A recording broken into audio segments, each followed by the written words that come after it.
नमस्कार मेरे प्यारे भाइयों और बहनों, आप सभी का हृदय से स्वागत है। आज से हम एक ऐसी महाकथा का आरंभ करने जा रहे हैं जो समय, कर्म, शनि की परीक्षा और भोलेनाथ की करुणा को एक साथ जोड़ती है।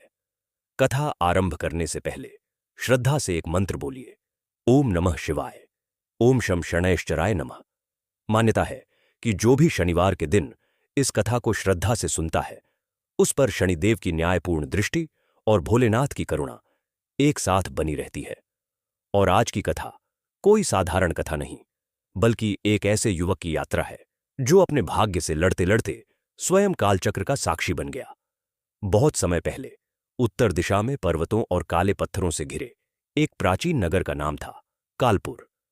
यह नगर समृद्ध था, लेकिन उसकी समृद्धि के पीछे एक रहस्य छिपा था। लोग कहते थे कि इस नगर की भूमि के नीचे समय का एक चक्र धड़कता है, जिसे केवल वही देख सकता है जिस पर शनि की दृष्टि पड़ती है। नगर के लोग मेहनती थे, पर हर 7 वर्ष में इस नगर पर अजीब विपत्ति आती। कभी सूखा, कभी महामारी, कभी अचानक व्यापार का पतन। लोग इसे शनि का कोप मानते, लेकिन नगर के प्राचीन मंदिर के महंत कहते, यह कोप नहीं, परीक्षा है। उसी नगर में एक युवक रहता था, आरव। साधारण परिवार में जन्मा, पर आंखों में असाधारण बेचैनी लिए। उसके पिता नगर के घड़ीसाज थे, जो समय को नापते नापते एक दिन स्वयं समय से हार गए। जब आरव केवल 12 वर्ष का था, उसके पिता की मृत्यु हो गई। लोग फुसफुसाते, शनि की दशा थी। आरव ने पहली बार तब यह नाम सुना था, शनि। उसके भीतर प्रश्न उठे, यदि शनि न्यायप्रिय है, तो उसके पिता ने कौन सा अपराध किया था। आरव बड़ा हुआ तो उसके भीतर 2 भाव साथ साथ पनपे, एक आस्था, दूसरी चुनौती। वह हर शनिवार मंदिर जाता, दीपक जलाता, पर मन ही मन पूछता, यदि यह सब परीक्षा है तो इसका अंत कहाँ है। नगर के बाहर एक प्राचीन पीपल का वृक्ष था, जिसके नीचे एक अघोरी सदृश साधु रहते थे। लोग उनसे डरते थे, पर कहते थे कि वे काल का रहस्य जानते हैं। आरव कई दिनों तक दूर से उन्हें देखता रहा। फिर एक दिन साहस करके उनके पास गया। साधु ने उसकी ओर देखे बिना कहा, तू समय से उत्तर चाहता है, पर समय तुझे प्रश्न बनाने वाला है। आरव चौंक गया। उसने पूछा, क्या शनि सच में दंड देते हैं? साधु हंसे नहीं, बस बोले, शनि दर्प तोड़ते हैं। जो टूटता है वह अहंकार है, जो बचता है वह आत्मा है। उस रात आरव को एक विचित्र स्वप्न आया। उसने देखा कि आकाश में एक विशाल चक्र घूम रहा है। चक्र के प्रत्येक खंड में लोगों के जीवन के दृश्य थे, जन्म, संघर्ष, हंसी, आंसू। चक्र के मध्य में एक गंभीर नीलवर्ण स्वरूप खड़ा था, जिसकी दृष्टि कठोर पर निष्पक्ष थी। और चक्र के ऊपर एक शांत, जटाधारी प्रकाशमय रूप, जो सब पर कृपा बरसा रहा था। आरव पसीने से भीगा जाग उठा। उसके भीतर भय नहीं था, पर एक अजीब आकर्षण था। अगले ही सप्ताह नगर पर संकट आ गया। व्यापार ठप हो गया। जिन व्यापारियों के पास सोना था, वे भी कंगाल होने लगे। आरव ने अपने छोटे से काम, घड़ियों की मरम्मत, में भी गिरावट देखी। लोग समय की मरम्मत नहीं, भोजन की चिंता में थे। नगर में अफवाह फैली, 7:30 आरंभ हो चुकी है। भय ने लोगों को बांध लिया। आरव ने देखा कि लोग मंदिर तो जा रहे थे, पर एक दूसरे की सहायता करना भूल रहे थे। उसे साधु के शब्द याद आए, जो बचता है वह आत्मा है। आरव ने निर्णय लिया कि वह भय के आगे झुकेगा नहीं। उसने अपने घर के बाहर एक दीप जलाया और लिखा, समय कठिन है, पर रुका नहीं है। लोग उसका मजाक उड़ाने लगे, पर एक वृद्धा आई और बोली, बेटा, मेरी घड़ी ठीक कर दे। मुझे लगता है समय मेरे लिए रुक गया है। आरव ने बिना मूल्य लिए उसकी घड़ी ठीक की। धीरे धीरे कुछ और लोग आने लगे। उसने जो भी कमाया, उसमें से थोड़ा अन्न खरीदकर गरीबों में बांटने लगा। नगर में लोग कहने लगे, जब सब डर रहे हैं, यह पागल सेवा कर रहा है। एक शनिवार की शाम, जब सूर्य अस्त हो रहा था, वही साधु उसके घर आए। उन्होंने पूछा, तू क्यों बांट रहा है? आरव ने उत्तर दिया, क्योंकि यदि यह परीक्षा है तो मैं उत्तर बनना चाहता हूं। साधु की आंखों में पहली बार चमक आई। उन्होंने उसे एक छोटा सा लोहे का छल्ला दिया और कहा, जब समय तुझे पुकारे, इसे धरती पर रख देना। कुछ ही दिनों बाद नगर में भीषण आंधी आई। आकाश काला पड़ गया। लोगों को लगा जैसे समय स्वयं कांप रहा हो। आरव अपने घर से बाहर निकला और उसे वही स्वप्न का चक्र याद आया। अचानक उसके कानों में गंभीर ध्वनि गूंजी, क्या तू तैयार है? उसने कांपते हाथों से वह छल्ला धरती पर रखा। धरती हल्की सी कांपी और उसके सामने भूमि में दरार उभर आई। उस दरार से नीली ज्योति निकल रही थी। लोग भयभीत होकर भाग गए, पर आरव वहीं खड़ा रहा। उसे लगा जैसे उसके भीतर का भय जलकर राख हो रहा है। उसने मन ही मन ओम नमः शिवाय का जप किया और दरार की ओर बढ़ा। उसे ऐसा लगा जैसे समय धीमा हो गया हो। आंधी रुक गई, ध्वनियां थम गईं और वह एक अलग लोक में प्रवेश कर गया। उस लोक में न दिन था न रात। वहां एक विशाल चक्र घूम रहा था, ठीक वैसा ही जैसा उसने स्वप्न में देखा था। चक्र के पास वही नीलवर्ण स्वरूप खड़ा था। आरव के मन में शब्द स्वयं गूंजे, मैं दंड नहीं, संतुलन हूं। आरव ने साहस करके कहा, यदि संतुलन हो तो इतना दुख क्यों? उत्तर आया, दुख वह आग है जिसमें अधूरा लोहे की तरह पिघलता है और शुद्ध बनता है। आरव ने देखा कि चक्र के एक खंड में उसका अपना जीवन चल रहा है। उसके पिता की मृत्यु, उसकी गरीबी, नगर का संकट। फिर दूसरे खंड में उसने देखा यदि वह भय में डूब जाता तो नगर में और अंधकार फैलता। तीसरे खंड में उसने देखा उसकी सेवा से कुछ लोगों के भीतर साहस जागा है। उसे समझ आने लगा कि हर कर्म चक्र को प्रभावित करता है। अचानक उस लोक में प्रकाश फैल गया। जटाधारी शांत स्वरूप प्रकट हुआ। शब्द नहीं, पर करुणा थी। आरव के भीतर जो प्रश्न वर्षों से जल रहे थे वे शांत होने लगे। उसे अनुभव हुआ कि न्याय और करुणा विरोधी नहीं, पूरक हैं। शनि परीक्षा लेते हैं, पर शिव संभाल लेते हैं। जब वह वापस लौटा तो आंधी समाप्त हो चुकी थी। नगर के लोग उसे घेर कर खड़े थे। दरार बंद हो चुकी थी, पर उसकी आंखों में एक अलग प्रकाश था। किसी ने पूछा, क्या देखा? उसने केवल इतना कहा, डर कम करो, कर्म बढ़ाओ। धीरे धीरे नगर में परिवर्तन आने लगा। लोग एक दूसरे की सहायता करने लगे। व्यापार धीरे धीरे संभलने लगा। संकट पूरी तरह समाप्त नहीं हुआ था, पर उसका स्वरूप बदल गया था। अब लोग उसे शाप नहीं, अवसर की तरह देखने लगे। आरव जानता था कि यह अंत नहीं, शुरुआत है। कालचक्र ने उसे छुआ था, पर अभी बहुत कुछ शेष था। उस रात वह आकाश की ओर देख रहा था। उसे लगा जैसे नीलिमा में कोई गंभीर दृष्टि उसे देख रही है और कहीं जटाओं में गंगा सी शांति बह रही है। उसने मन ही मन प्रण किया कि वह अब हर शनिवार केवल दीपक नहीं जलाएगा, बल्कि किसी एक व्यक्ति के भय को कम करेगा। क्योंकि उसे समझ आ चुका था, शनि का असली वरदान साहस है और शिव की कृपा स्थिरता। पर कहानी यहीं समाप्त नहीं होती। कालपुर के नीचे जो चक्र धड़क रहा था वह अब पहले से अधिक तीव्र गति से घूम रहा था। साधु दूर खड़े मुस्कुरा रहे थे, मानो जानते हों कि आरव को अभी 7 द्वारों से गुजरना है और हर द्वार पर उसका सामना उसके ही किसी रूप से होगा। पिछले भाग में आपने सुना कि कैसे कालपुर के नीचे छिपा कालचक्र आरव के सामने प्रकट हुआ और उसने पहली बार समझा कि परीक्षा दंड नहीं, परिवर्तन का द्वार है। परंतु जिस क्षण वह लौटा उसी क्षण से उसकी वास्तविक यात्रा आरंभ हो चुकी थी। वह केवल एक युवक नहीं रहा था, अब वह कालचक्र का साक्षी बन चुका था और साक्षी होना सबसे बड़ी जिम्मेदारी है। अगले ही दिन नगर में एक विचित्र घटना घटी। मंदिर की घंटियां बिना किसी के छुए अपने आप बजने लगीं। लोग भयभीत होकर इकट्ठा हुए। महंत जी ने आंखें बंद कीं और कहा, जब समय का द्वार खुलता है तो संकेत पहले आते हैं। सबकी दृष्टि अनायास ही आरव पर जा टिकी। कुछ की आंखों में श्रद्धा थी, कुछ में संदेह। आरव के भीतर भी हलचल थी, पर उसने स्वयं को संयत रखा। उस रात वह फिर उसी पीपल के वृक्ष के पास पहुंचा जहां साधु रहते थे। साधु ने बिना देखे कहा, पहला द्वार खुलने वाला है। आरव ने पूछा, कौन सा द्वार? साधु बोले, भय का द्वार। जब तक तू अपने सबसे गहरे भय को नहीं देखेगा तब तक आगे नहीं बढ़ पाएगा। इतना कहकर उन्होंने भूमि पर एक रेखा खींची और कहा, इसे पार कर। जैसे ही आरव ने वह रेखा पार की उसके चारों ओर का दृश्य बदल गया। वह फिर उसी रहस्यमय लोक में था जहां विशाल काल चक्र घूम रहा था, पर इस बार चक्र के एक खंड से धुंध निकल रही थी। उस धुंध में उसने अपने बचपन का दृश्य देखा। पिता की मृत्यु का क्षण, मां का रोना, पड़ोसियों की फुसफुसाहट, शनि की छाया है। उसके भीतर वर्षों से दबा हुआ क्रोध जाग उठा। उसने पुकारा, यदि यह न्याय है तो यह इतना कठोर क्यों है? धुंध गहरी हुई और उसके सामने उसका ही एक और रूप प्रकट हुआ, पर वह रूप काला, कांपता हुआ, आंखों में आक्रोश लिए। वह बोला, तू सेवा का नाटक कर रहा है, पर भीतर से तू अभी भी भाग्य को दोष देता है। आरव पीछे हट गया। उसे लगा जैसे कोई उसके भीतर का पर्दा खींच रहा हो। वह चिल्लाया, मैं दोष नहीं देता। पर उसका दूसरा रूप हंस पड़ा, तो फिर हर शनिवार मंदिर में तू शिकायत क्यों करता है? यह पहला द्वार था, भय और आक्रोश का।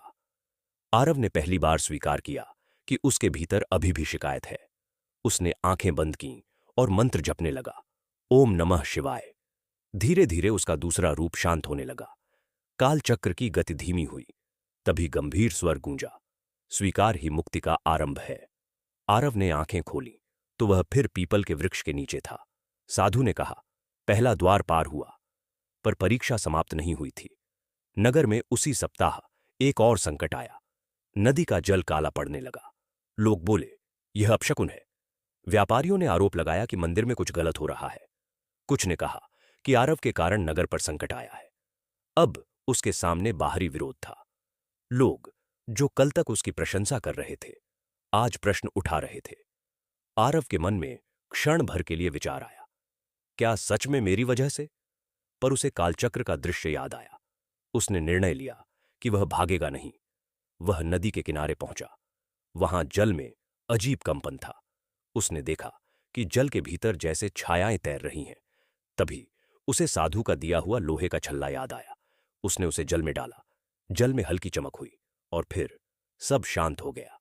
लोगों ने इसे चमत्कार कहा, पर आरव जानता था कि यह चमत्कार नहीं, संतुलन था। नदी में वर्षों से कचरा डाला जा रहा था। लोगों की लापरवाही ने उसे दूषित किया था। अब जब संकट आया तो सबने उसे ग्रहों पर डाल दिया। आरव ने सबके सामने कहा, यदि हम अपने कर्म नहीं सुधारेंगे तो कोई भी देवता हमें बचाने नहीं आएगा। कुछ लोग नाराज हुए, पर कुछ के मन में बात बैठ गई। उसी रात दूसरा द्वार खुला। इस बार कालचक्र के दूसरे खंड में उसने लोभ देखा। उसने देखा कि यदि वह चाहे तो इस चमत्कार के कारण स्वयं को महंत घोषित कर सकता है। लोग उसकी पूजा करने लगेंगे। उसका दूसरा रूप फिर प्रकट हुआ, इस बार राजसी वस्त्रों में। वह बोला, तू विशेष है, तू अलग है, तू चुना गया है। यह अहंकार का द्वार था। आरव का हृदय डगमगाया। कौन नहीं चाहता सम्मान? कौन नहीं चाहता कि लोग उसे विशेष माने? पर तभी उसे साधु की बात याद आई। शनिदर्प तोड़ते हैं। उसने धीरे से कहा, मैं विशेष नहीं, जिम्मेदार हूं। जैसे ही उसने यह स्वीकार किया, उसका दूसरा रूप धूल में बदल गया। कालचक्र फिर संतुलित हुआ। जब वह लौटा तो साधु ने कहा, दूसरा द्वार भी पार हुआ, पर आगे के द्वार कठिन है। भय और लोभ तो सतह पर है, अभी मोह भ्रम और सबसे कठिन स्वयं से सामना बाकी है। दिन बीतते गए। नगर में अब दो विचारधाराएं बन चुकी थीं। एक जो आरव को आशा का प्रतीक मानते थे और दूसरी जो उसे अशुभ मानते थे। यही संसार का स्वभाव है।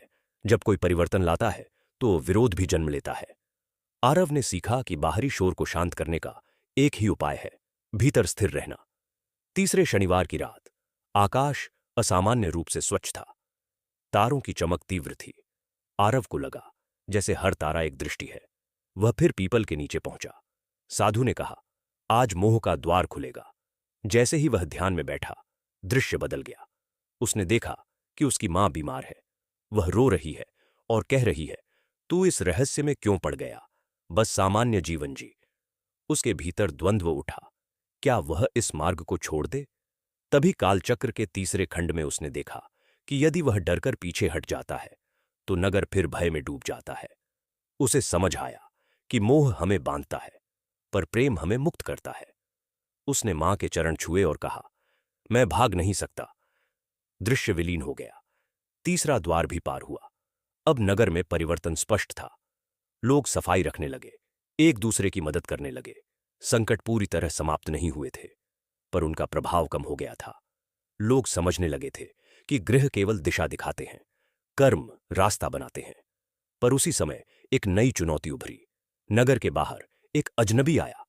वह स्वयं को ज्योतिषी कहता था। उसने घोषणा की कि कालपुर पर महाविनाश आने वाला है और केवल वही उपाय बता सकता है। उसने लोगों से धन लेना शुरू किया। भय, फिर लौट आया। लोग फिर से बाहरी सहारे खोजने लगे। आरव ने उसे देखा और समझ गया कि यह भ्रम का द्वार है। जब भी मन स्थिर होने लगता है, कोई न कोई भय बेचने आ जाता है। उसने लोगों से कहा, यदि विनाश निश्चित है तो यह धन किस काम आएगा? ज्योतिषी क्रोधित हो गया। उसने आरव को चुनौती दी, यदि तू इतना ही जानता है तो आने वाले अमावस्या की रात को सिद्ध कर। अमावस्या की रात आई। आकाश पूर्ण अंधकार में डूबा था। लोग एकत्र हुए।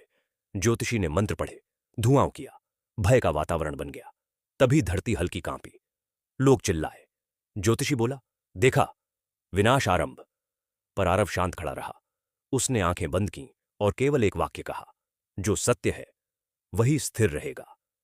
कुछ ही क्षण में कंपन रुक गया। आकाश में बादल हटे और तारे दिखाई दिए। लोगों को समझ आने लगा कि भय दिखाकर नियंत्रण किया जा सकता है। ज्योतिषी अगली सुबह बिना बताए नगर छोड़ गया। यह भ्रम का द्वार था जो खुला और बंद हुआ। अब तक 4 द्वार पार हो चुके थे, भय, अहंकार, मोह और भ्रम। पर साधु ने चेताया था कि अभी 3 और शेष हैं, और सबसे कठिन वे होंगे जो भीतर की गहराई में छिपे हैं।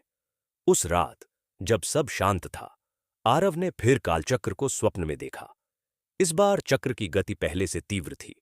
उसे लगा जैसे समय स्वयं उसे पुकार रहा है। गंभीर स्वर फिर गूंजा, जो संतुलन को समझ लेता है उसे संतुलन बनना पड़ता है। अमावस्या की रात के बाद नगर कुछ दिनों तक शांत रहा। लोगों ने राहत की सांस ली, पर आरव के भीतर एक अजीब सी बेचैनी बढ़ रही थी। उसे महसूस हो रहा था कि कालचक्र की गति तेज हो चुकी है। रात को जब वह आकाश की ओर देखता, उसे लगता जैसे तारे सामान्य से अधिक चमक रहे हैं, जैसे कोई अदृश्य दृष्टि उस पर टिकी हो। एक शाम वह पीपल के वृक्ष के पास पहुंचा।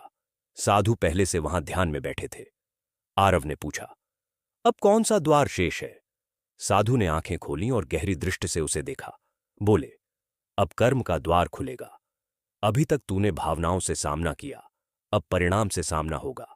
आरव ने पूछा, क्या परिणाम? साधु ने उत्तर दिया, हर निर्णय एक तरंग है। तूने जो संतुलन जगाया है उसकी प्रतिक्रिया भी होगी। उसी रात जब आरव ध्यान में बैठा, उसके सामने दृश्य बदल गया। वह फिर उस रहस्यमय लोक में पहुंचा जहां विशाल कालचक्र घूम रहा था। इस बार चक्र के एक हिस्से में कालपुर के भविष्य के दृश्य दिख रहे थे। उसने देखा कि कुछ लोग उसके मार्ग को अपनाकर निस्वार्थ सेवा में लग गए हैं, पर उसी के साथ उसने यह भी देखा कि कुछ लोग उसके नाम का उपयोग कर अपनी महिमा गढ़ रहे हैं। वे कह रहे हैं कि आरव ने हमें चुना है और लोगों से धन इकट्ठा कर रहे हैं। आरव का हृदय कांप उठा। उसने पुकारा, यह मैंने नहीं चाहा था। तभी गंभीर स्वर गूंजा, कर्म केवल इरादे से नहीं, प्रभाव से भी बनता है। उसने देखा कि उसकी चुप्पी ने कुछ गलतियों को जन्म दिया है। वह लोगों को दिशा दे सकता था, पर उसने सोचा कि समय स्वयं सिखा देगा। अब समय सिखा रहा था, पर कठोर तरीके से।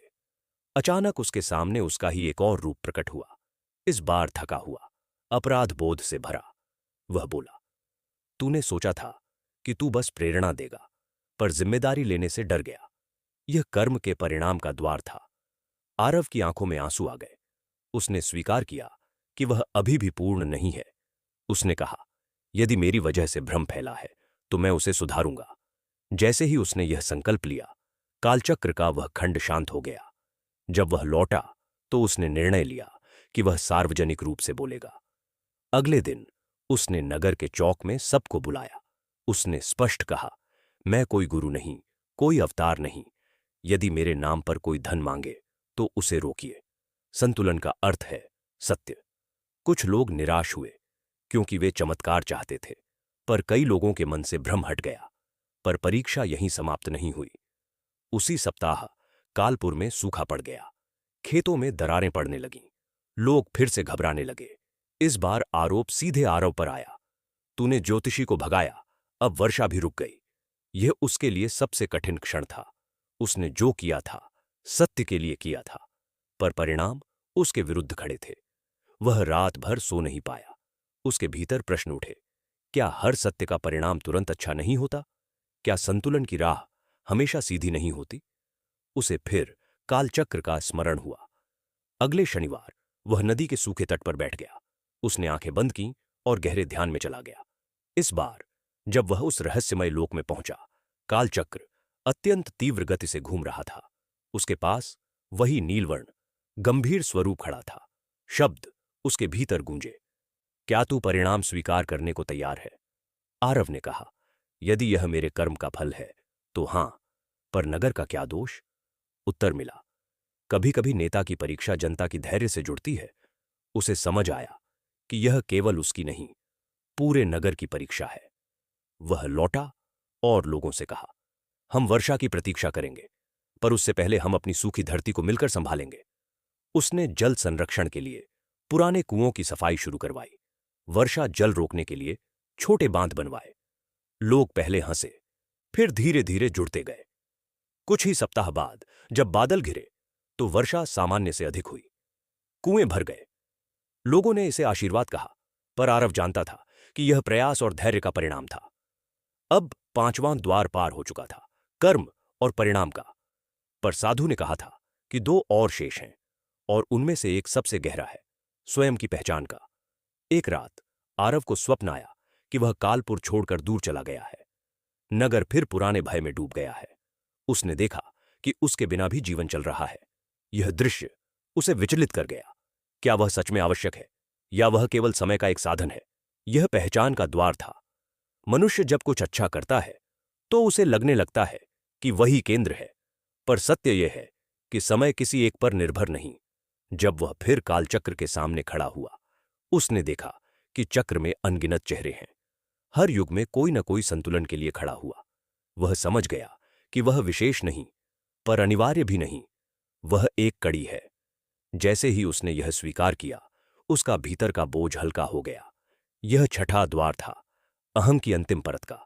अब अंतिम द्वार शेष था। साधु ने चेतावनी दी, यह द्वार तुझे तोड़ सकता है, पर यदि तू पार कर गया तो तू स्वयं कालचक्र को समझ लेगा। उस शनिवार आकाश में असामान्य शांति थी। न हवा, न बादल, जैसे प्रकृति प्रतीक्षा कर रही हो। आरव ध्यान में बैठा। इस बार कोई स्वप्न नहीं, कोई दृश्य नहीं, पूर्ण शून्य। उसे लगा जैसे वह अकेला है। कोई स्वर नहीं, कोई मार्गदर्शन नहीं। उसके भीतर भय उठने लगा। क्या यह सब उसकी कल्पना थी? क्या कालचक्र केवल मन का भ्रम था? संदेह ने उसे घेर लिया। यही अंतिम द्वार था, विश्वास का। जब सब संकेत समाप्त हो जाए, जब कोई बाहरी पुष्टि न मिले, तब भी क्या हम अपने अनुभव पर टिके रह सकते हैं? आरव ने भीतर गहराई में उतरकर केवल एक वाक्य दोहराया, सत्य अनुभव में है, प्रमाण में नहीं। अचानक शून्य में हल्की नीली आभा फैली। उसने अनुभव किया कि संतुलन बाहर नहीं, भीतर है। कालचक्र कोई बाहरी यंत्र नहीं, चेतना का प्रवाह है। जब वह लौटा, उसकी आंखों में अद्भुत शांति थी। साधु ने उसे देखा और मुस्कुराए, बोले, 7वां द्वार पार हुआ। आरव ने पूछा, अब क्या? साधु ने उत्तर दिया, अब तू द्वार नहीं खोजेगा, तू स्वयं मार्ग बनेगा। कालपुर में धीरे धीरे एक नई चेतना जन्म लेने लगी। लोग अब हर संकट को ग्रहों का कोप कहकर नहीं, अपने कर्म का दर्पण मानने लगे। मंदिर में भी बदलाव आया। वहां अब केवल पूजा नहीं, सेवा की योजनाएं बनती। हर शनिवार लोग किसी न किसी जरूरतमंद की सहायता करने लगे। पर कहानी अभी समाप्त नहीं हुई, क्योंकि जब कोई व्यक्ति 7 द्वार पार कर लेता है, तब समय उसे एक नई भूमिका देता है। कालपुर के नीचे कालचक्र अभी भी धड़क रहा था, पर अब उसकी गति संतुलित थी। पर दूर क्षितिज पर एक नया अंधकार उठ रहा था, जो केवल कालपुर ही नहीं, पूरे प्रदेश को प्रभावित करने वाला था। 7वें द्वार के बाद कालपुर में शांति का एक नया दौर शुरू हुआ। लोग संयमित थे, सेवा में लगे थे, भय कम हो चुका था। पर शांति अक्सर तूफान से पहले की निस्तब्धता होती है।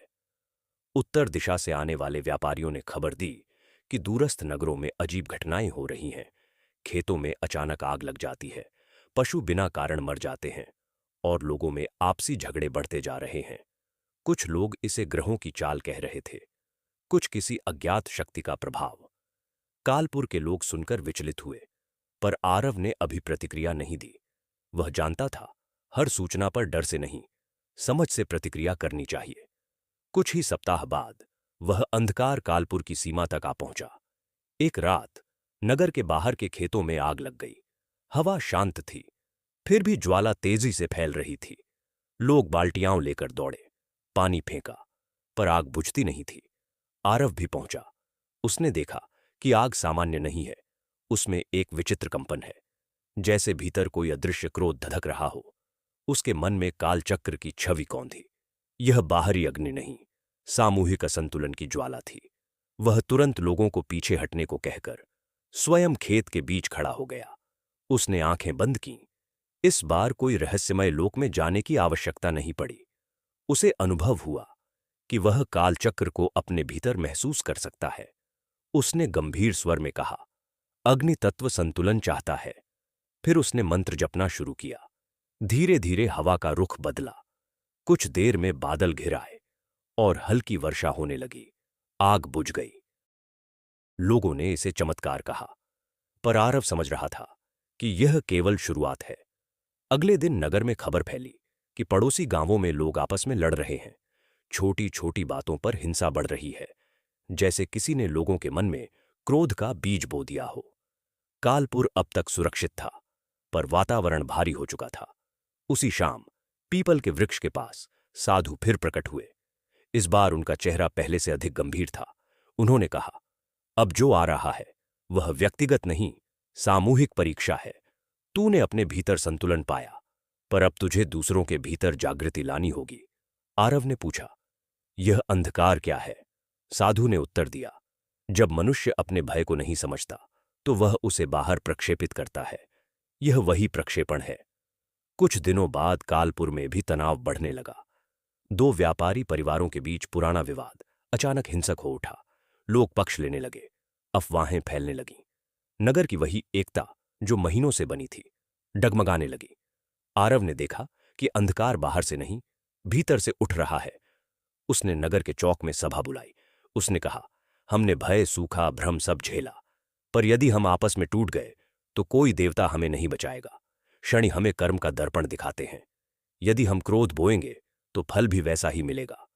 कुछ लोग शांत हुए, पर कुछ ने उसे पक्षपाती कहा। यह पहली बार था जब उसकी बात सबने स्वीकार नहीं की। उस रात आरव ध्यान में बैठा। इस बार जब वह कालचक्र के सामने पहुंचा, उसने देखा कि चक्र के बाहर एक छाया घूम रही है। वह छाया चक्र को छू नहीं पा रही थी, पर उसके पास मंडरा रही थी। गंभीर स्वर गूंजा, यह अविवेक है। जब मनुष्य अपने भीतर की पीड़ा को समझे बिना निर्णय लेता है, तब यह जन्म लेता है। आरव ने पूछा, क्या इसे रोका जा सकता है? उत्तर मिला, रोक नहीं, रूपांतरित किया जा सकता है। अगले दिन उसने एक नया उपाय किया। उसने दोनों विवादित परिवारों को अलग अलग नहीं, साथ बैठाया। उसने उन्हें अपने अपने भय व्यक्त करने को कहा। पहले तो दोनों पक्ष चुप रहे, फिर धीरे धीरे बातें निकलने लगीं। पुरानी प्रतिस्पर्धा, अपमान, असुरक्षा। जब सब सामने आया तो उन्हें समझ आया कि उनका झगड़ा धन का नहीं, सम्मान का था। कई घंटे की बातचीत के बाद समझौता हुआ।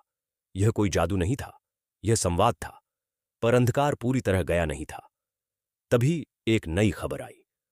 उत्तर दिशा में एक साधना करने वाला समूह उभर रहा था, जो कहता था कि पुराने संतुलन को तोड़ो, तभी नई शक्ति आएगी। वे युवाओं को आकर्षित कर रहे थे। उनका नेता स्वयं को समय का नया दूत कहता था। उसने घोषणा की कि कालपुर का संतुलन झूठ है और सच्ची मुक्ति विद्रोह में है। यह चुनौती सीधी थी। कुछ युवक उस समूह की ओर आकर्षित हुए। उन्हें लगा कि आरव का मार्ग धीमा है, धैर्य वाला है, पर यह नया मार्ग तेज और उग्र है। आरव ने महसूस किया कि यह संघर्ष केवल विचारों का नहीं, ऊर्जा का है। वह स्वयं उस नेता से मिलने गया। वह स्थान नगर से दूर एक पहाड़ी पर था। वहां युवा अग्नि के चारों ओर नारे लगा रहे थे। नेता ने आरव को देखकर मुस्कुराकर कहा, तू वही है जिसने लोगों को शांत कर दिया। पर शांति से परिवर्तन नहीं होता, आग से होता है। आरव ने उत्तर दिया, आग रूपांतरित भी करती है और नष्ट भी। नेता हंसा, नष्ट किए बिना नया नहीं बनता। दोनों के बीच लंबी बातचीत हुई। नेता का तर्क था कि व्यवस्था को तोड़ना जरूरी है। आरव का तर्क था कि बिना समझ के तोड़ना अराजकता है। वहां उपस्थित युवाओं ने दोनों की बातें सुनी। कुछ आरव की ओर झुके, कुछ नेता की ओर, पर संघर्ष टला नहीं। कुछ दिनों बाद वही समूह कालपुर में प्रवेश कर गया। उन्होंने सार्वजनिक रूप से पुराने नियमों का विरोध किया। तनाव बढ़ गया। स्थिति हिंसा की ओर बढ़ने लगी। आरव समझ गया कि यह निर्णायक क्षण है। यदि वह बल प्रयोग करेगा तो वही बनेगा जिसके विरुद्ध वह खड़ा है। यदि वह चुप रहेगा तो अराजकता बढ़ेगी। उसने अंतिम उपाय सोचा। उसने पूरे नगर को एक विशाल यज्ञ में आमंत्रित किया, पर यह केवल धार्मिक अनुष्ठान नहीं था, यह सामूहिक संकल्प का प्रतीक था। उसने घोषणा की, यह यज्ञ किसी देवता को प्रसन्न करने के लिए नहीं, अपने भीतर की अशांति को पहचानने के लिए है। सब इकट्ठा हुए, यहां तक कि विद्रोही समूह के कुछ युवक भी। जब अग्नि जली, आरव ने सबको एक एक कर अपनी शिकायत अग्नि में अर्पित करने को कहा। लोगों ने कागज पर अपने क्रोध, भय, अपमान लिखे और अग्नि में डाले। वातावरण धीरे धीरे बदलने लगा। नेता दूर खड़ा यह सब देख रहा था। उसके कुछ अनुयायी पिघल गए और नगरवासियों के साथ बैठ गए। अंत में आरव ने कहा, यदि तुम्हें विद्रोह करना है तो अपने भीतर की कमजोरी से करो, यदि तोड़ना है तो अपने अहंकार को तोड़ो।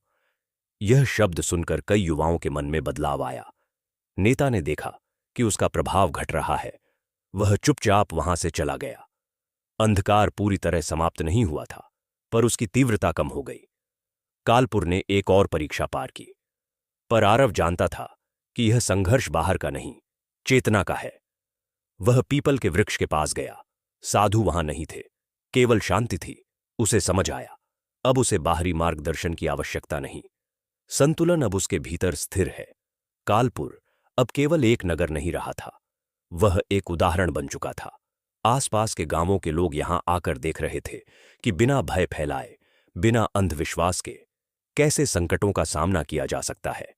पर जैसे ही प्रकाश फैलता है, छाया भी अपना आकार बढ़ा लेती है। उत्तर दिशा से एक नई खबर आई। एक रहस्यमयी साधक, जिसका नाम कोई निश्चित रूप से नहीं जानता था, स्वयं को कालजयी कहता था।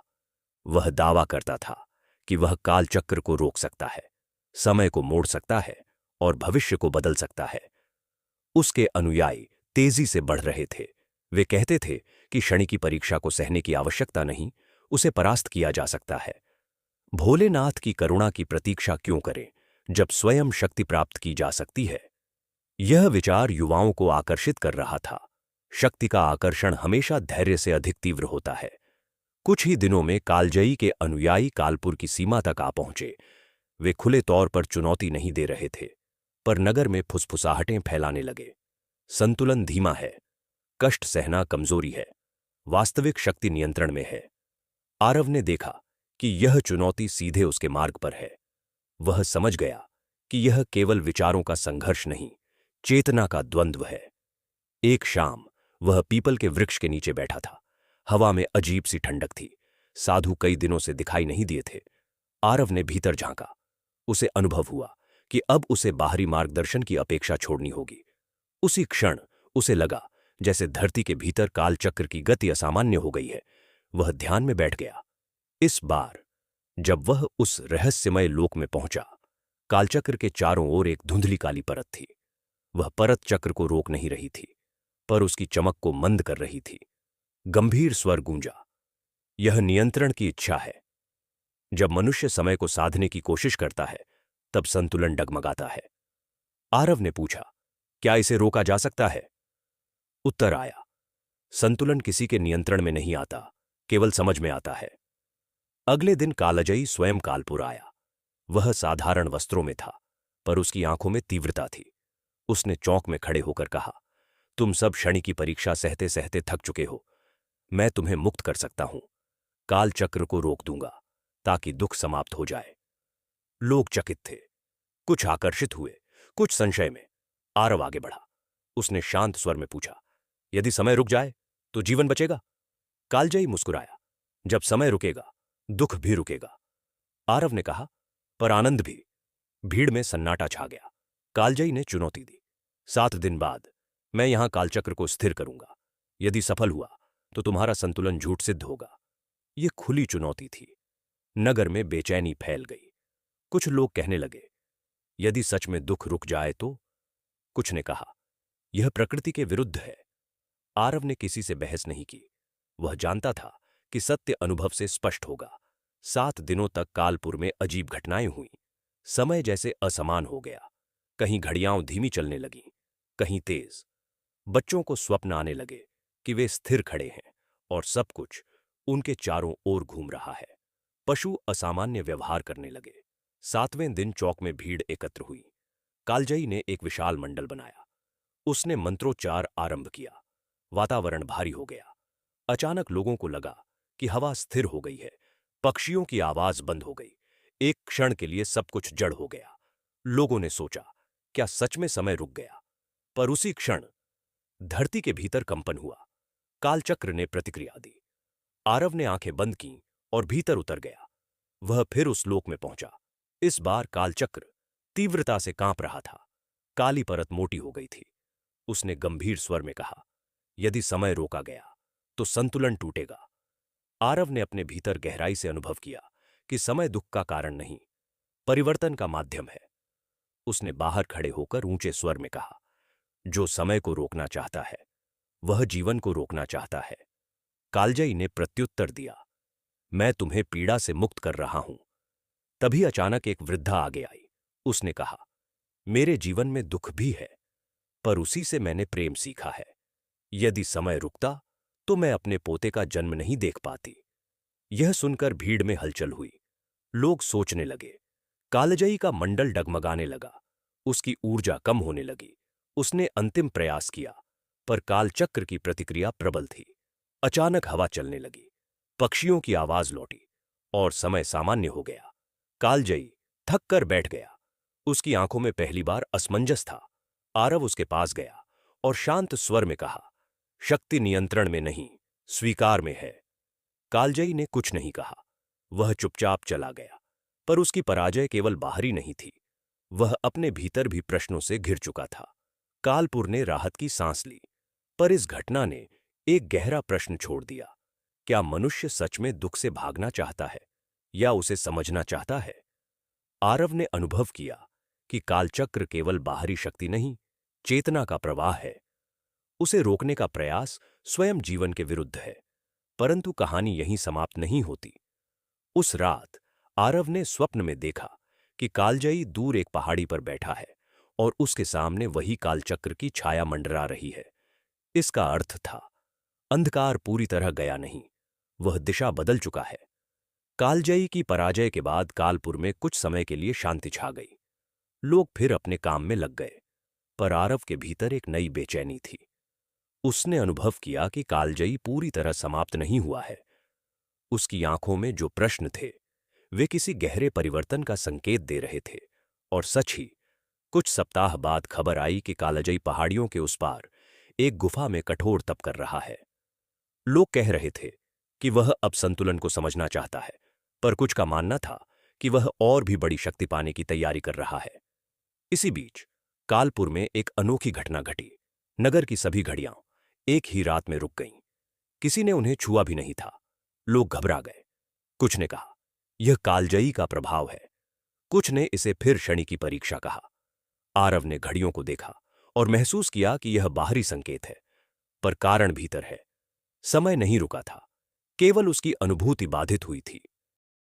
उसने नगर के लोगों को एकत्र किया और कहा, जब हम समय को मापना भूल जाते हैं, तब समय हमें मापता है। उसने लोगों से कहा कि वे एक दिन बिना घड़ी देखे काम करें, सूरज की दिशा से, छाया से, अपने शरीर की लय से समय पहचाने। यह प्रयोग अजीब था, पर लोगों ने किया।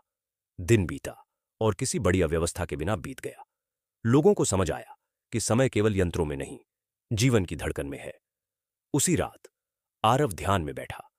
इस बार जब वह कालचक्र के सामने पहुंचा, उसने देखा कि चक्र के एक भाग में दरार सी है। वह दरार भयावह नहीं थी, पर संकेत दे रही थी कि संतुलन नाजुक है। गंभीर स्वर गूंजा, जब ज्ञान बढ़ता है, जिम्मेदारी भी बढ़ती है। आरव ने पूछा, अब क्या करना है? उत्तर मिला, अब तुझे भीतर और बाहर के बीच सेतु बनना है। अगले ही दिन कालजयी अचानक कालपुर लौट आया, पर इस बार उसका स्वर अलग था। वह पहले जैसा उग्र नहीं था। उसने सार्वजनिक रूप से कहा, मैंने समय को रोकने की कोशिश की। वह अहंकार था, पर मैंने देखा कि समय को समझे बिना शांति नहीं मिलती। लोग आश्चर्यचकित थे। कुछ ने उसे स्वीकारा, कुछ ने संदेह किया। आरव ने उसे मिलने बुलाया। दोनों पीपल के वृक्ष के नीचे बैठे। कालजयी ने कहा, मैंने गुफा में ध्यान किया। मुझे दिखा कि मैं समय को नहीं, अपने भय को रोकना चाहता था। यह स्वीकारोक्ति सरल नहीं थी। आरव ने शांत स्वर में कहा, स्वीकार ही पहला संतुलन है। परंतु कहानी इतनी सरल नहीं थी। कालजयी के साथ कुछ अनुयायी भी थे, जो अभी भी शक्ति की राह पर विश्वास रखते थे। उनमें से एक युवक, नाम था विराट, विशेष रूप से आक्रामक था। उसने कहा, यदि संतुलन ही सब कुछ है, तो परिवर्तन कैसे होगा? यह प्रश्न गहरा था। संतुलन का अर्थ ठहराव नहीं, परंतु लोग अक्सर उसे निष्क्रियता समझ लेते हैं। आरव ने समझाया, संतुलन स्थिरता नहीं, लय है। जैसे सांस, अंदर और बाहर। यदि केवल अंदर लो तो घुटन होगी, यदि केवल बाहर छोड़ो तो जीवन समाप्त। विराट ने यह सुना, पर पूरी तरह संतुष्ट नहीं हुआ। उसके भीतर अभी भी क्रांति की आग थी। कुछ ही दिनों में एक नई घटना घटी। कालपुर के पास की पहाड़ियों में भूकंप के झटके महसूस हुए। धरती हल्की हल्की कांपने लगी। लोग भयभीत हो उठे। विराट ने इसे संकेत माना कि पुराना संतुलन टूट रहा है। उसने युवाओं को इकट्ठा किया और कहा, यह समय है नई व्यवस्था बनाने का। आरव ने महसूस किया कि यह बाहरी घटना नहीं, सामूहिक चेतना का कंपन है। वह पहाड़ी की ओर गया, जहां दरारें उभर रही थीं। वहां उसे अनुभव हुआ कि धरती की ऊर्जा अस्थिर है। उसने सबको पीछे हटने को कहा और स्वयं ध्यान में बैठ गया। इस बार वह कालचक्र में प्रवेश नहीं कर पाया, जैसे कोई अवरोध था। उसे समझ आया कि यह परीक्षा उसकी नहीं, सामूहिक है। उसने कालजयी की ओर देखा और कहा, यदि तू सच में समझना चाहता है तो साथ बैठ। दोनों ध्यान में बैठे। पहली बार वे विरोधी नहीं, सहयात्री थे। धीरे धीरे कुछ और लोग भी शांत होकर बैठ गए। विराट दूर खड़ा देख रहा था। कुछ ही क्षणों में कंपन कम होने लगा। पहाड़ी की दरारें स्थिर हो गईं। लोगों ने राहत की सांस ली। विराट के मन में प्रश्न उठा, क्या परिवर्तन शांति से भी संभव है? परंतु उसके भीतर का संघर्ष अभी समाप्त नहीं हुआ था। उसी रात उसे स्वप्न आया कि कालपुर एक विशाल अग्नि में जल रहा है और वह स्वयं अग्नि के केंद्र में खड़ा है। वह चौंक कर उठा और सीधे आरव के पास पहुंचा। उसने कहा, मैं भीतर से टूट रहा हूं। मुझे लगता है कि यदि मैं अपनी आग को शांत कर दूं तो मैं कमजोर हो जाऊंगा। आरव ने कहा, आग को बुझाना नहीं, दिशा देना होता है।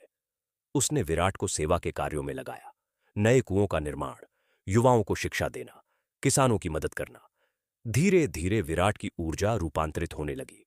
वह समझने लगा कि शक्ति केवल तोड़ने में नहीं, बनाने में भी है। इस बीच कालजयी ने नगर में एक सभा की। उसने खुले तौर पर स्वीकार किया कि उसका पूर्व मार्ग अधूरा था। उसने कहा, मैंने नियंत्रण चाहा, पर संतुलन सीखा। यह स्वीकारोक्ति कालपुर के लिए ऐतिहासिक क्षण था। लोग समझने लगे कि विरोधी भी बदल सकते हैं। परंतु उसी समय एक नई छाया क्षितिज पर उभरी। दक्षिण दिशा से एक व्यापारी दल आया, जो कह रहा था कि दूर के प्रदेश में एक रहस्यमयी शक्ति उभर रही है, जो लोगों के मन को पढ़ सकती है और उन्हें अपने प्रभाव में बांध सकती है। उसका उद्देश्य संतुलन नहीं, अधीनता है। यह सुनकर आरव के भीतर चेतावनी सी बज उठी। उसने अनुभव किया कि कालचक्र की दरार अभी पूरी तरह भरी नहीं है। बाहरी संकट फिर आने वाला है और इस बार वह मन पर आघात करेगा। उसने कालजयी और विराट दोनों को बुलाया। उसने कहा, अब हमें मिलकर काम करना होगा। यह संघर्ष केवल एक नगर का नहीं, चेतना का है। दक्षिण दिशा से आई खबरें अब स्पष्ट रूप ले चुकी थीं। एक रहस्यमयी साधिका, जिसे लोग माया मंत्रा कह रहे थे, आसपास के प्रदेशों में लोगों के मन पर प्रभाव जमा रही थी। वह दावा करती थी कि वह किसी के भी विचार पढ़ सकती है और उसकी छिपी इच्छाओं को तुरंत पूरा कर सकती है। उसके अनुयायी तेजी से बढ़ रहे थे, क्योंकि मनुष्य के लिए अपनी इच्छा का त्वरित फल सबसे बड़ा आकर्षण होता है। वह न तो संतुलन की बात करती थी, न धैर्य की। वह कहती थी, जो चाहो अभी पाओ। कालपुर के लोग पहले से सतर्क थे, पर जिज्ञासा और इच्छा का मिश्रण बड़ा शक्तिशाली होता है। कुछ युवक युवतियां उसकी सभा में गए।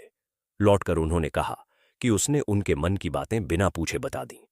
कुछ ने कहा कि उनके पुराने दुख उसने छूकर शांत कर दिए।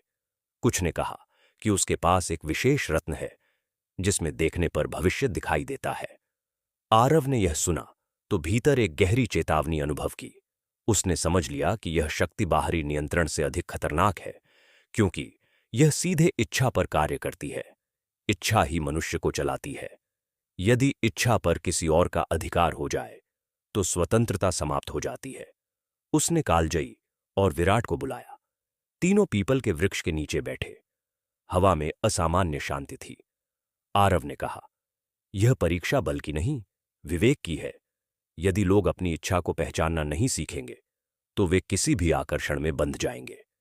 कालजयी ने गंभीर स्वर में कहा, मैंने नियंत्रण चाहा था, पर यह तो और सूक्ष्म नियंत्रण है। विराट ने मुट्ठी भींचकर कहा, यदि वह लोगों को बांध रही है तो हमें रोकना होगा। आरव ने शांत स्वर में उत्तर दिया, बल से नहीं, समझ से। कुछ ही दिनों में माया मंत्रा स्वयं कालपुर आई। उसका प्रवेश शांत था, पर प्रभाव गहरा। उसने चौक में खड़े होकर कहा, मैं तुम्हें कुछ नया नहीं सिखाने आई हूं, मैं केवल तुम्हारी छिपी शक्ति जगाने आई हूं। उसकी आंखें स्थिर थीं, स्वर मधुर। लोग सम्मोहित से हो रहे थे। वह एक एक व्यक्ति को बुलाती और उसकी कोई गुप्त बात कह देती। लोग चकित रह जाते, पर आरव समझ रहा था कि वह लोगों की सूक्ष्म प्रतिक्रियाएं पढ़ रही है। उनके चेहरे, उनकी सांस, उनके हाव भाव। यह मनोविज्ञान था, पर आवरण आध्यात्मिकता का। जब उसने आरव को बुलाया, भीड़ में सन्नाटा छा गया।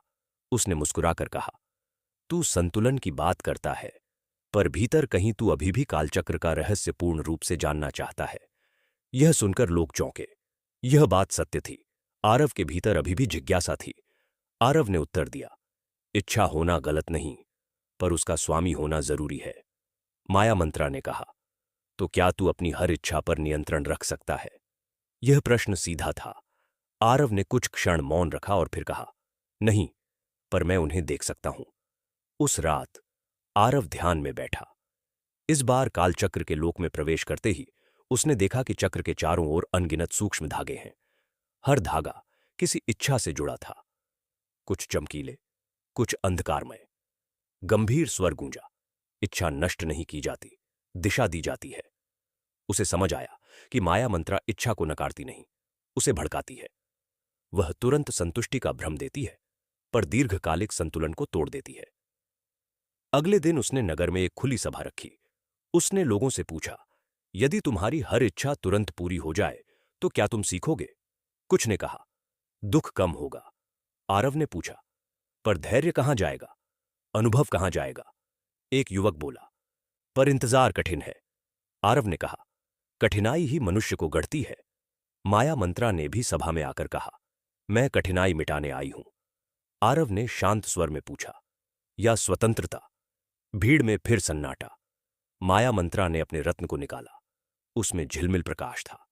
उसने कहा, जो इसमें देखेगा उसे अपना भविष्य दिखेगा। कुछ लोग आगे बढ़े। उन्होंने रत्न में झांका और आनंद से भर गए।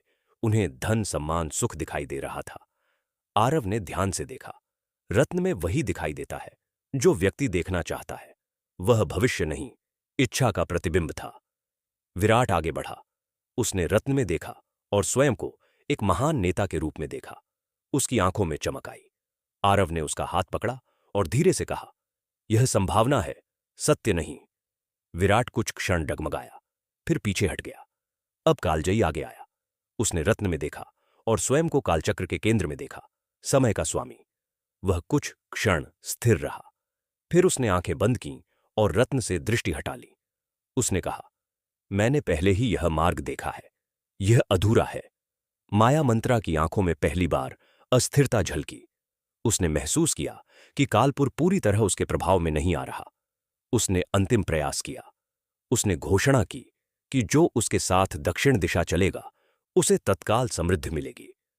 कुछ लोग जाने को तैयार हुए। आरव ने उन्हें रोका नहीं। उसने केवल कहा, जो जाओ, अनुभव लेकर लौटना। यह स्वतंत्रता का निर्णय था। वह किसी को रोककर स्वतंत्रता नहीं बचा सकता था। कुछ सप्ताह बाद वे लोग लौटे। वे थके हुए थे। उन्होंने बताया कि प्रारंभ में सब अच्छा लगा, पर धीरे धीरे हर इच्छा नई इच्छा को जन्म देती रही। संतोष नहीं मिला। वे समझ गए कि तत्काल सुख स्थायी शांति नहीं देता। माया मंत्रा स्वयं कालपुर छोड़कर चली गई। उसका प्रभाव कम हो गया, पर उसने एक प्रश्न छोड़ दिया क्या मनुष्य अपनी इच्छा का स्वामी बन सकता है? उस रात आरव फिर कालचक्र के सामने था। इस बार धागे कम उलझे हुए थे। गंभीर स्वर गूंजा, मन की परीक्षा सबसे सूक्ष्म है। जिसने इसे समझ लिया वह बंधन से मुक्त है। माया मंत्रा के जाने के बाद कालपुर में एक गहरी शांति थी, पर यह साधारण शांति नहीं थी। यह अनुभवों से गुजरकर आई हुई शांति थी। लोग अब तुरंत समाधान नहीं खोजते थे, वे प्रतीक्षा करना सीख रहे थे। विराट की ऊर्जा सेवा में स्थिर हो चुकी थी। कालजयी का दृष्टिकोण गहरा हो चुका था, पर आरव के भीतर एक प्रश्न बार बार उठ रहा था। कालचक्र आखिर है क्या? क्या यह केवल चेतना का प्रतीक है, या सचमुच धरती के भीतर कोई शक्ति है? एक रात जब आकाश असाधारण रूप से निर्मल था, तारों की रोशनी जैसे धरती तक उतर रही थी, आरव अकेले नदी तट पर बैठा था। उसे लगा जैसे समय स्वयं शांत होकर सुन रहा है। उसने आंखें बंद कीं और इस बार किसी संकट के कारण नहीं, केवल जिज्ञासा से ध्यान में उतर गया। इस बार जब वह कालचक्र के लोक में पहुंचा, दृश्य पहले से भिन्न था। अब वहां केवल घूमता हुआ चक्र नहीं था, बल्कि उसके पीछे एक विशाल शून्य था, अंतहीन, गहरा, पर भयावह नहीं। गंभीर स्वर गूंजा, तू उत्पत्ति जानना चाहता है? आरव ने उत्तर दिया, हां, यदि मैं मार्ग बनूं तो स्रोत जानना आवश्यक है। अचानक चक्र की गति धीमी हुई और उसके चारों ओर प्रकाश की परतें खुलने लगीं। उसने देखा, कालपुर की भूमि के नीचे कोई यांत्रिक वस्तु नहीं, बल्कि एक ऊर्जा धारा है। वह ऊर्जा समय की नहीं, अनुभव की है। हर जीव, हर घटना, हर कर्म एक सूक्ष्म तरंग बनकर इस धारा में जुड़ता है। वही तरंगें मिलकर कालचक्र बनाती हैं। यह बाहर से थोपा गया नहीं, भीतर से निर्मित है। तभी स्वर फिर गूंजा, समय अलग सत्ता नहीं, चेतना की निरंतरता है। आरव के भीतर जैसे बिजली कौंधी। उसे समझ आया कि कालचक्र किसी देवता द्वारा स्थापित कोई दंड यंत्र नहीं, बल्कि जीवों के कर्म और अनुभवों का सामूहिक प्रवाह है। जब यह प्रवाह संतुलित होता है तो जीवन सहज चलता है। जब यह असंतुलित होता है तो संकट जन्म लेते हैं। पर दृश्य यहीं नहीं रुका। उसने देखा कि बहुत प्राचीन समय में कालपुर के पूर्वजों ने गहन साधना की थी। उन्होंने यह समझ लिया था कि यदि वे अपने कर्म और भावनाओं को जागरूकता से झेंगे तो उनकी भूमि संतुलित रहेगी। वही सामूहिक साधना धीरे धीरे कालचक्र के रूप में स्थिर हुई। पर जैसे जैसे पीढ़ियां बीतीं, लोग बाहरी कारणों को दोष देने लगे और भीतर की जिम्मेदारी भूल गए। तभी असंतुलन बढ़ा। आरव की आंखों में आंसू आ गए। यह रहस्य किसी चमत्कार से बड़ा था। यह जिम्मेदारी का रहस्य था। कालचक्र बाहर नहीं, हम सबके भीतर है। शनि की परीक्षा बाहरी ग्रह स्थिति नहीं, भीतर के कर्म का संतुलन है। भोलेनाथ की कृपा किसी आकस्मिक वरदान की तरह नहीं, चेतना की जागृति की तरह प्रकट होती है। जब वह लौटा तो उसका चेहरा बदल चुका था। कालजयी और विराट ने देखा कि उसके भीतर गहराई और बढ़ गई है। उसने उन्हें सब बताया। कालजयी ने गहरी सांस लेकर कहा, तो हम जिस चक्र को रोकना चाहते थे वह तो हम स्वयं हैं। विराट ने कहा, और जिसे बदलना चाहते थे वह हमारी सामूहिक आदतें हैं। पर रहस्य का एक और भाग शेष था। उसी रात धरती हल्की कांपी। कालपुर के बाहर एक पुरानी गुफा खुल गई जो सदियों से बंद थी। लोग इकट्ठा हुए। भीतर से हल्की नीली आभा निकल रही थी। आरव समझ गया, यह संकेत है। वह कालजयी और विराट के साथ गुफा में प्रवेश कर गया। भीतर दीवारों पर प्राचीन चित्र थे, मानव आकृतियां, ध्यान में बैठे हुए लोग, वृत्ताकार प्रतीक। एक स्थान पर लिखा था, स्मृति ही काल है। आरव ने दीवार को छुआ और अचानक दृश्य बदल गया। उसने प्राचीन साधकों को देखा जो अपनी भावनाओं को अग्नि में अर्पित कर रहे थे, अपने भय को स्वीकार कर रहे थे। उन्होंने कालचक्र को बाहर नहीं बनाया था, उन्होंने अपने भीतर के अनुभव को सामूहिक रूप से समझकर उसे स्थिर किया था। गुफा के अंत में एक पत्थर का स्तंभ था जिस पर वही मंत्र अंकित था, एयूएम नमः शिवाय, एयूएम शम शनैश्चराय नमः। कालजयी ने कहा, तो यह मंत्र केवल प्रार्थना नहीं, स्मरण है, स्वयं को संतुलित रखने का। विराट ने कहा, और यदि हम भूल जाएं? आरव ने उत्तर दिया, तो चक्र हमें याद दिलाएगा, परीक्षा के रूप में। गुफा से बाहर आते ही आकाश में हल्की वर्षा शुरू हो गई। लोग इसे आशीर्वाद मान रहे थे, पर आरव जानता था यह प्रकृति का स्वाभाविक चक्र है। पर जब मन शांत हो तो हर प्राकृतिक घटना भी संदेश जैसी लगती है। अब कालपुर में एक नई परंपरा शुरू हुई। हर शनिवार लोग केवल पूजा नहीं करते, बल्कि सप्ताह के अपने कर्मों की समीक्षा करते। किससे क्रोध हुआ, कहां अहंकार आया, कहां मोह ने बांधा, वे खुलकर चर्चा करते। यह आत्मनिरीक्षण ही उनका यज्ञ बन गया। धीरे धीरे आसपास के गांवों ने भी यह परंपरा अपनाई। संतुलन फैलने लगा। कालजयी ने अपने पुराने अनुयायियों को समझाया कि शक्ति भीतर है, नियंत्रण में नहीं। विराट ने युवाओं को सिखाया कि ऊर्जा को दिशा देना ही सच्ची क्रांति है। पर आरव जानता था कि यात्रा कभी पूर्ण नहीं होती। कालचक्र स्थिर नहीं, निरंतर गतिमान है। संतुलन एक क्षणिक उपलब्धि नहीं, निरंतर अभ्यास है। उसने एक रात फिर ध्यान में जाकर कालचक्र को देखा। इस बार वह चमकदार था, पर शांत। गंभीर स्वर अंतिम बार गूंजा। जो स्रोत को समझ लेता है, वह परिणाम से भयभीत नहीं होता। कालपुर अब पहले जैसा नगर नहीं रहा था। यहां लोग अपनी भावनाओं पर चर्चा करते थे, हर शनिवार आत्ममंथन करते थे और संकट को दोष नहीं, संकेत समझते थे। आसपास के गांव भी इस परंपरा से जुड़ने लगे थे। धीरे धीरे एक नया विचार जन्म ले रहा था। क्या इस संतुलन को एक व्यवस्था का रूप दिया जाए? क्या इसे एक शिक्षा के रूप में अगली पीढ़ी तक पहुंचाया जाए? एक शाम कालजयी ने आरव से कहा, यदि यह ज्ञान केवल हमारे अनुभव तक सीमित रहा, तो आने वाली पीढ़ियां फिर भूल जाएंगी। क्या हमें इसे किसी रूप में स्थापित नहीं करना चाहिए? विराट ने उत्साह से कहा, हम एक गुरुकुल बना सकते हैं, जहां युवाओं को संतुलन की शिक्षा दी जाए। यह विचार आकर्षक था, पर आरव के भीतर एक गहरी सावधानी जागी। उसने कहा, यदि हम इसे संस्था बना देंगे, तो कहीं यह नियमों में जकड़ न जाए। संतुलन जीवित अनुभव है, स्थिर सिद्धांत नहीं। उसी रात वह ध्यान में बैठा। कालचक्र के लोक में इस बार कोई संकट नहीं था। चक्र शांत था, पर उसके पीछे शून्य में एक नई छवि उभरी। एक विशाल वृक्ष, जिसकी जड़ें गहरी थीं और शाखाएं दूर तक फैली थीं। स्वर गूंजा, ज्ञान बीज है, उसे रोकोगे तो सूख जाएगा, बांटोगे तो बढ़ेगा, पर बीज को पत्थर में मत बदलना। आरव समझ गया, ज्ञान को संरक्षित करना है, पर उसे जड़ नहीं बनाना है। अगली सुबह उसने कालपुर की सभा बुलाई। उसने कहा, हम गुरुकुल बनाएंगे, पर वहां नियम से अधिक संवाद होगा। वहां किसी को अंधविश्वास नहीं सिखाया जाएगा, बल्कि प्रश्न पूछना सिखाया जाएगा। सभा में सहमति बनी। एक स्थान चुना गया, वही पुरानी गुफा के पास, जहां प्राचीन चित्र थे। वहां एक खुला स्थान साफ किया गया। कोई भव्य निर्माण नहीं, केवल मिट्टी, पत्थर और खुले आकाश के नीचे बैठने की व्यवस्था। यह प्रतीक था, ज्ञान खुला है, सीमित नहीं। दिन बीतते गए। बच्चे, युवक, वृद्ध सब वहां आते। वे सीखते कि भावना को दबाना नहीं, पहचानना है। इच्छा को नकारना नहीं, दिशा देना है। कर्म को टालना नहीं, स्वीकारना है। यह सब सुनने में सरल था, पर अभ्यास कठिन। इसी बीच एक अप्रत्याशित घटना घटी। कालपुर के एक प्रभावशाली व्यापारी, जिसका नाम राघव था, गुरुकुल में आया। उसने कहा, यह सब अच्छा है, पर इससे धन नहीं आता। नगर की समृद्धि व्यापार से है, आत्ममंथन से नहीं। कुछ लोगों ने उसका समर्थन किया। उन्होंने कहा, हम संतुलन चाहते हैं, पर समृद्धि भी। यह प्रश्न गहरा था। क्या संतुलन और समृद्धि विरोधी हैं? आरव ने तुरंत उत्तर नहीं दिया। उसने राघव को साथ लेकर खेतों, नदी और बाजार का भ्रमण किया।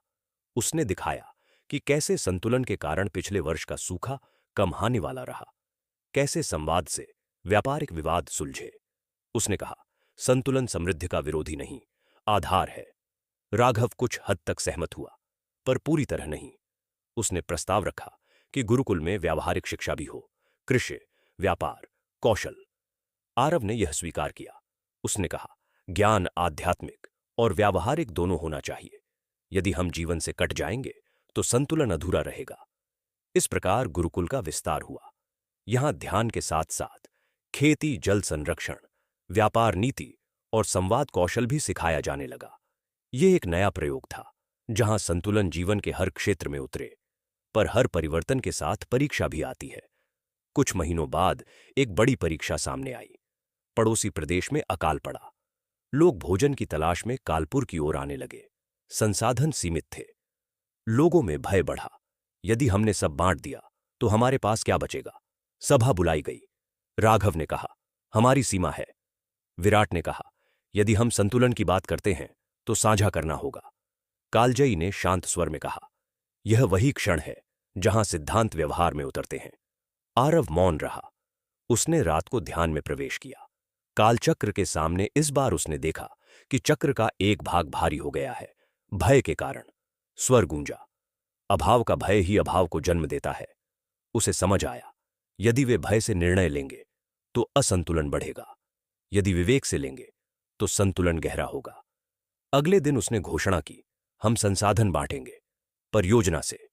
हम मिलकर उत्पादन बढ़ाएंगे, जल संग्रह बढ़ाएंगे, और जो हमारे पास है उसे बुद्धिमानी से साझा करेंगे। यह कठिन निर्णय था, पर लोगों ने विश्वास किया। आने वाले महीनों में कालपुर ने एक नई ऊर्जा से काम किया। नए खेत तैयार हुए, सामूहिक श्रम बढ़ा, बाहर से आए लोगों को भी काम में लगाया गया। धीरे धीरे स्थिति स्थिर हुई। लोग समझ गए, साझा करना कमजोरी नहीं, सामूहिक शक्ति है। इसी दौरान आरव के भीतर एक और प्रश्न उठा, क्या वह स्वयं इस मार्ग का स्थायी मार्गदर्शक रहेगा, या यह व्यवस्था उसके बिना भी चल सकेगी? कालचक्र के स्रोत को जानने के बाद अब उसे विरासत तय करनी थी। एक रात वह फिर गुफा में गया।